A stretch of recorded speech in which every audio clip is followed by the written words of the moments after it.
Welcome to Africo Tales. The scent of Lagos hung heavy in the air that evening, an intoxicating mix of exhaust fumes, sizzling street food, and the tantalizing promise of ambition.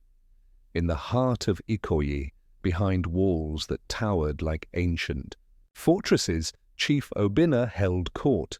His laughter boomed, a rich, resonant sound that spoke of power and prosperity echoing through his lavish sitting room. But beyond the polished marble floors and the gleaming chandeliers, a deeper truth lay buried, a secret so pungent even the city's ceaseless drone couldn't drown it out. It was a secret woven into the very fabric of the exquisite silk wrapper his intended Amara now wore and coiled around the diamond on her finger, sparkling like a captured star.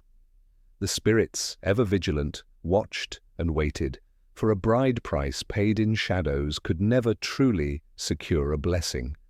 And in a land where the ancestors were not merely remembered, but actively present, no secret, however, deeply buried, could remain forever silent. Amara was a Lagos jewel, a modern woman who walked with the grace of her Yoruba ancestors and the confidence of a CEO. Her laughter was bright, her eyes keen, reflecting the city's vibrant energy. She managed a prestigious art gallery in Victoria Island, her days a whirlwind of international clients, avant-garde exhibitions, and the rhythmic beat of urban life. Yet, beneath the veneer of designer outfits and power suits, Amara carried the heart of traditional Nigeria, valuing family, respect, and the deep-seated wisdom passed down through generations. She was a woman who knew her worth, not just in the corporate world, but in the spiritual realm of her heritage.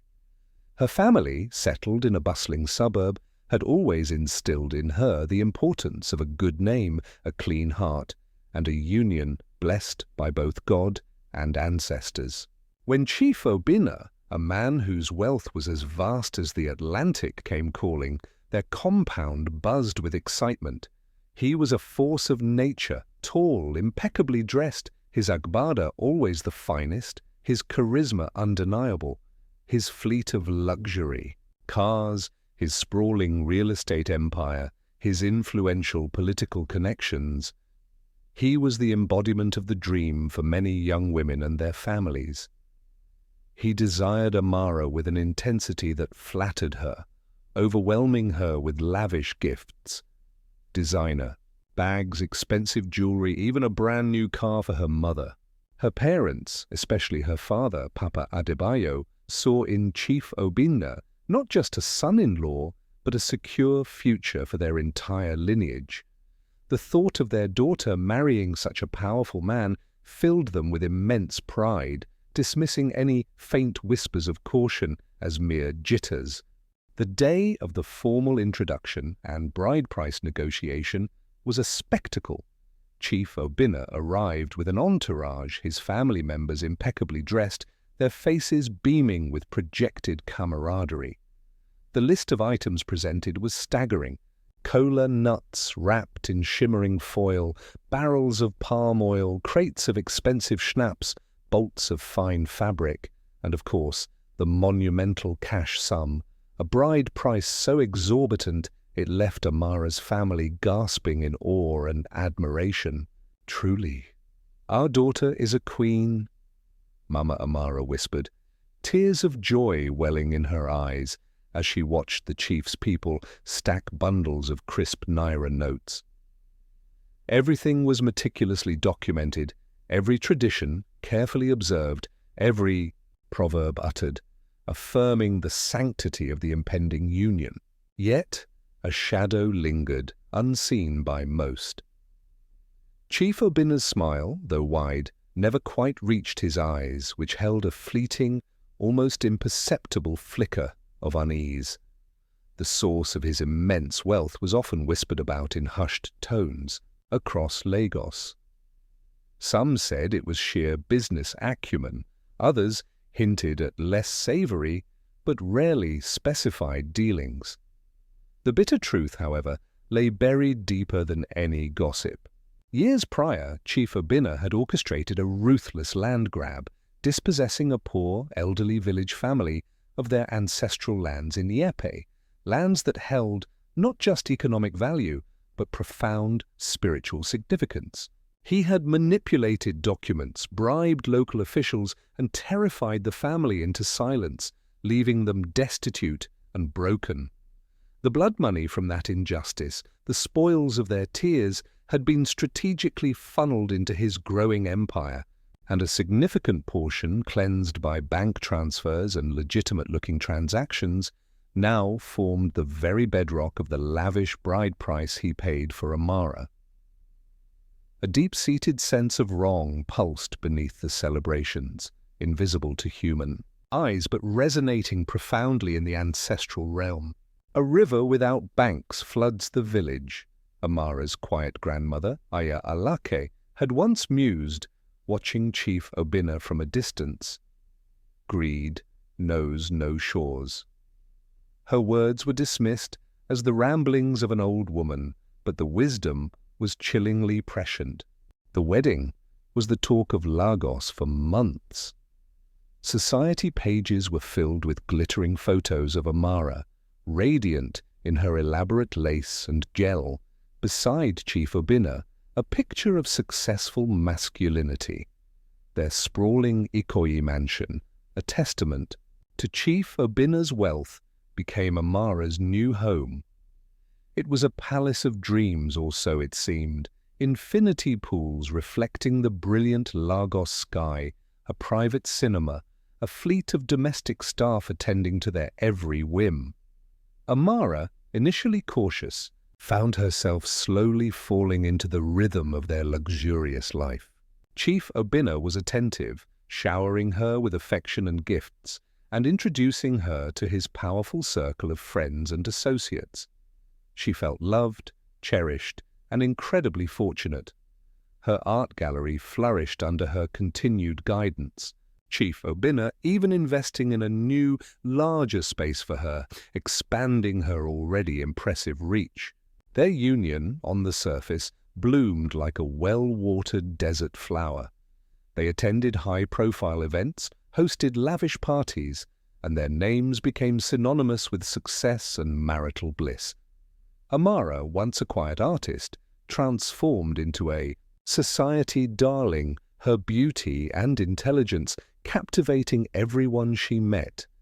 Yet sometimes, in the quiet hours of the night, a subtle chill would creep into their opulent bedroom, a fleeting sense of unease that Amara would quickly dismiss as pre-wedding jitters lingering or simply the stress of a demanding lifestyle. Chief Obinna, too, occasionally showed signs of restlessness, pacing the room late at night, his eyes shadowed, muttering about business deals or political rivals. He never explicitly mentioned anything else, but Amara sometimes caught a fleeting, almost desperate look in his eyes, a depth of anxiety that seemed to go beyond the usual pressures of his high-stakes world. He would dismiss her concerns with a wave of his hand, a hearty laugh, and another expensive gift, effectively distracting her from the deeper currents beneath their shimmering surface. The first crack in their gilded cage appeared subtly, almost imperceptibly. Their beloved pedigreed German shepherd, Apollo, a magnificent creature Chief Obinna adored, suddenly fell ill, wasting away within days despite the best veterinary care Lagos could offer. His mournful barks echoed through the mansion, a sound deeply unsettling to Amara, culminating in his silent, perplexing demise. Soon after, one of Chief Obinna's most anticipated real estate ventures, a multi-million-dollar waterfront development, hit an insurmountable snag. Permits were inexplicably revoked, investors pulled out, and construction ground to a halt, incurring massive financial losses. Chief Obinna, a man typically unflappable, began to show the strain. His booming laughter became less frequent, replaced by sharp, irritable outbursts. He started drinking heavily in the evenings, his eyes more shadowed than ever. Amara noticed the shift, a palpable change in the atmosphere of their home. The vibrant energy that once defined their lives began to fray, replaced by a quiet tension. Servants whispered amongst themselves, their glances darting nervously. Old Mama Isioma, the head cook, who had been with Chief Obinna's family for decades, paused often during her work, mumbling prayers under her breath and casting wary looks at the ancestral shrine in the corner of the compound, a shrine Chief Obinna rarely visited. "When the river is troubled," she once murmured to Amara, "it begins to erode its own banks." Amara, still trying to make sense of the mounting misfortunes, found herself increasingly unsettled. The logical part of her mind sought rational explanations for Apollo's death and the business failure, yet a primal instinct rooted in her cultural upbringing nagged at her. It felt like a chill wind blowing into their meticulously air-conditioned world, a whisper of something ancient and displeased. The misfortunes escalated with a chilling, personal touch. Amara, who had always dreamt of motherhood, discovered she was struggling to conceive. Month after month, the hopes she nurtured were dashed, leaving a void that even Chief Obinna's frantic attempts to comfort her with more lavish shopping sprees couldn't fill. Medical experts found no physiological reason. She was perfectly healthy. The doctors simply shrugged, offering vague advice. But for Amara, the inability to conceive felt like a deep spiritual wound, a personal failing in a society that reveres fertility. Her dreams became vivid, unsettling nightmares of desolate fields and weeping children, of dark figures cloaked in ancient fabrics, their eyes burning with silent judgment. She would wake up in a cold sweat, the heavy air in their bedroom feeling suffocating. One afternoon, her mother, Mama Amara, visited, her face etched with worry. She recalled how, since Amara's marriage, a streak of bad luck had also plagued their family compound.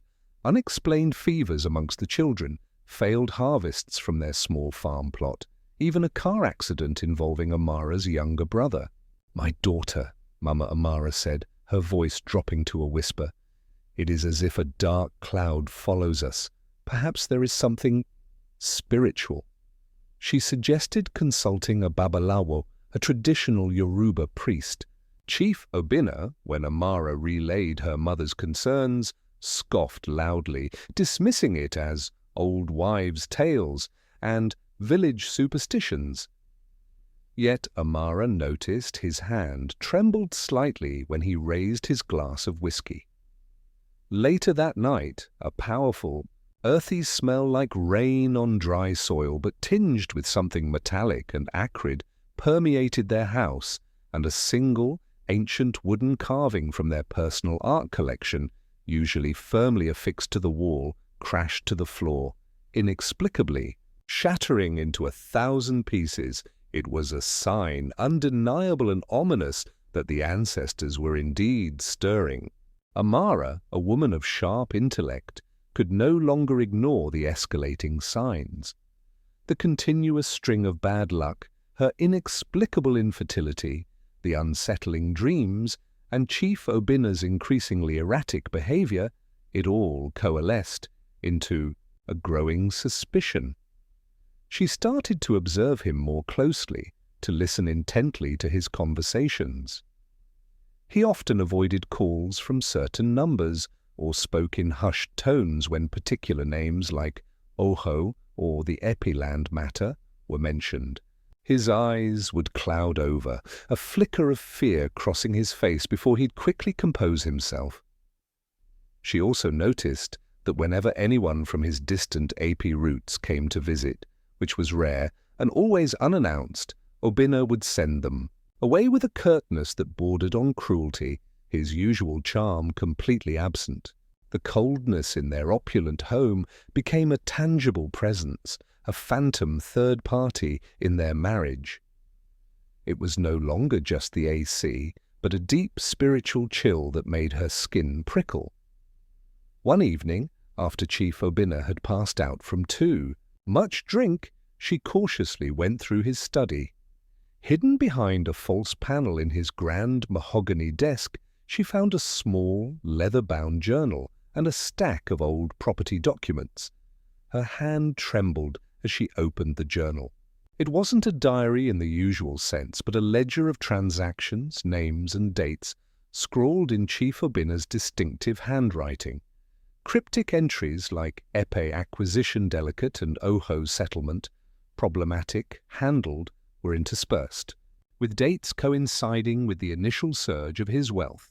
The property documents, old and yellowed, detailed the forceful acquisition of a large tract of ancestral land in the Ipi region, signed over by a Baba Ojo under duress, for a pittance. The date on the document was just months before Chief Obinna's first major business breakthrough and the start of his meteoric rise. A knot of dread tightened in her stomach. The spirits weren't just stirring, they were pointing, nudging her towards a truth she instinctively knew would shatter her world. The truth, when it finally unfurled, was a venomous serpent uncoiling in Amara's heart. Driven by a desperate need for answers, she used her intelligence and connections. She discreetly visited Epi, posing as an art researcher interested in local history. The village was a shadow of its former self, its once vibrant spirit dimmed. She found Baba Ojo, now a frail, blind man, living in utter destitution with his equally aged wife, their ancestral home long gone. His story, told through tears and a voice raspy with memory, confirmed Amara's darkest fears. He recounted how, years ago, a younger, ruthless Obinna, backed by corrupt officials, had swooped in, exploiting their illiteracy and the family's deep-seated respect for authority. He had coerced them into signing away their inherited land, promising a fair price that never materialized. Instead, they received a fraction, barely enough to survive, and were swiftly evicted. That land, Baba Ojo sobbed, was ours for generations. It held the graves of our ancestors. It held our blessings. When he took it, he took our spirit. He built his wealth on our tears and our broken lineage. He spoke of how the family had sought justice, but Obinna's money and influence had crushed every attempt. The money Obinna had paid for the bride price, Amara realized with a sickening lurch, was tainted, built on the very foundation of this cruel injustice. It was blood money disguised as a blessing. The full weight of the betrayal crushed her. The lavish gifts, the grand wedding, her very happiness, now felt like a curse. The ancestors of Baba Ojo, and by extension her own, were not just stirring, they were raging. Amara returned to the Ikoyi mansion, the vibrant Lagos air now tasting like ash in her mouth. The sheer weight of Chief Obinna's deceit pressed down on her, suffocating her. That evening, as Chief Obinna settled into his favorite armchair, oblivious, Amara confronted him. Her voice, though trembling, carried the force of a gathered storm. "The Ipe land, Obinna," she began, dropping the journal and documents onto the polished coffee table with a soft thud that echoed like a gunshot.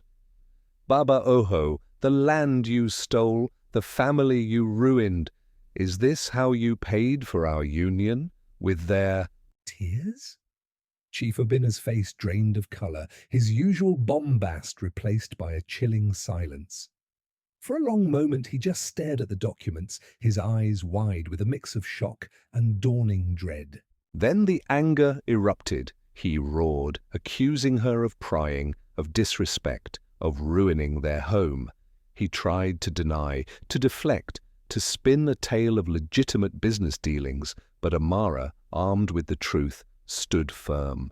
She recounted Baba Ojo's story, the suffering, the the ancestral lands desecrated, his bluster deflated, replaced by a cold, hard confession, tinged with a desperate plea for understanding. It was business, Amara, the way of the world. I needed to rise. You wouldn't understand. His words, meant to justify, only deepened the chasm between them. The woman he loved, the woman who was meant to be his modern queen, was shattered. She Saw not just a man who had made a mistake, but a man capable of profound cruelty, a man whose ambition had blinded him to humanity. Her heart, once so full of love, now felt like a hollowed-out drum, echoing with the pain of betrayal. She was caught, a woman in a patriarchal society, tied by marriage to a man whose very foundation was built on sin, her family's prestige, now inextricably linked to his ill-gotten gains. The thought of leaving him, of disgracing her family, was almost as terrifying as staying. The ancestral judgment arrived swiftly and mercilessly. The luxury Chief Obinna had meticulously built began to crumble around him. His most powerful political ally was suddenly embroiled in a massive corruption scandal, dragging Chief Obinna's name through the mud. His bank accounts were frozen, his assets investigated, his once booming real estate empire imploded, projects abandoned, workers laid off, his reputation utterly destroyed. The entire compound became shrouded in a palpable gloom. Even the suns seemed to shy away from their gates. Amara's beloved grandmother, Iya Alake, who had subtly warned Amara earlier, suddenly fell gravely ill, her body racked with an inexplicable fever that no modern medicine could cure. She spoke in delirious whispers, calling out the names of Baba Ojo's ancestors, demanding justice. "The earth cries out," she rasped. "The bride price is soaked in tears. The barren womb is a mirror of the barren soul." That night, Chief Obinna had a vivid, terrifying dream. He stood before a council of elders, their faces ancient and stern, their eyes burning with ancestral fire. Baba Ojo was among them, his sight restored, his gaze piercing.